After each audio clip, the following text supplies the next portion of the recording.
Fire has always been the lifeline of human survival. But most people don't know there was a method older and sometimes more reliable than striking flint against steel. Long before lighters, matches, or modern fire starters existed, our ancestors developed ingenious ways to create fire using the materials around them. While flint has long been celebrated in textbooks as the quintessential fire-making tool, archaeological evidence tells a richer story. Across Eurasia, North America, and Africa, early humans discovered that certain animal bones, when prepared and struck correctly, could produce sparks capable of igniting tinder. This wasn't an experiment, it was a survival skill honed over generations. In climates where flint was scarce, wet or brittle, bone fire starters offered consistency, portability and reliability. The fascinating part is that this technique works even today for survivalists, offering a bridge between the resourcefulness of the past and practical off-grid survival applications. Bone was preferred over flint in many ancient cultures because it was abundant, versatile, and surprisingly effective.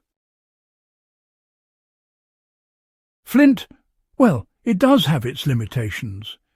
You see, it needs a hard striking surface like steel or iron, and often it just doesn't work well in damp or freezing conditions. Early humans, they didn't always have these luxuries at hand. Dense bones, especially from large herbivores such as deer, bison or cattle, contain minerals that respond quite differently to friction. When these bones are struck, scraped or shaved, they can produce small, hot particles that are actually capable of igniting tinder. Bones were, widely available from hunted game, easy enough to carry, and could be shaped into all sorts of forms, depending on what the user needed. Whether in harsh forests or out on open plains, a prepared bone fire starter could really be counted on when stone just wouldn't do the trick. This was a tool of survival, not convenience, and honestly, its repeated use speaks volumes about its efficiency, especially in conditions that would challenge even the most modern fire-starting methods. Preparing a bone fire starter required, knowledge, precision, and patience. Archaeological evidence shows that bones used for fire starting were far from random scraps. Hunters would clean bones thoroughly, removing marrow and tissue, then dry them completely. Some cultures even applied heat to harden the bone and remove residual moisture, increasing its reliability. Once prepared, bones were carved into manageable lengths, typically no longer than a few inches, and scored or notched to create friction points. In some cases, parts of the bone were polished to create a flat striking surface while leaving edges rough for spark generation.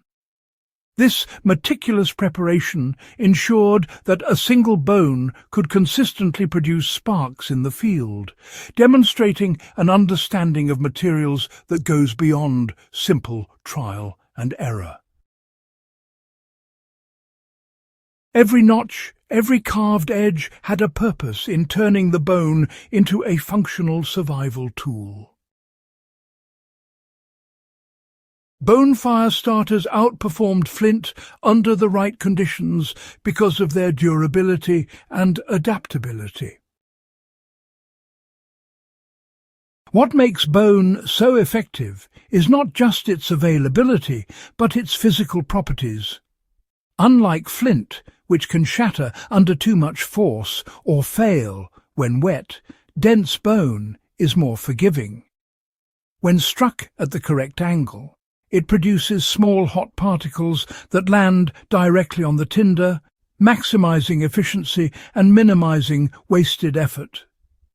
Historical and experimental studies show that bone fire starters work exceptionally well in damp, windy or marginal conditions where flint often fails.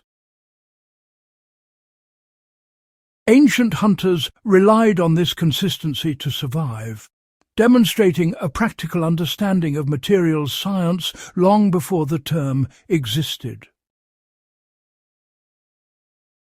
Modern survivalists can benefit from the same principles, using bone as a lightweight, renewable and reliable method to ignite fire when traditional tools are unavailable or, just a bit impractical.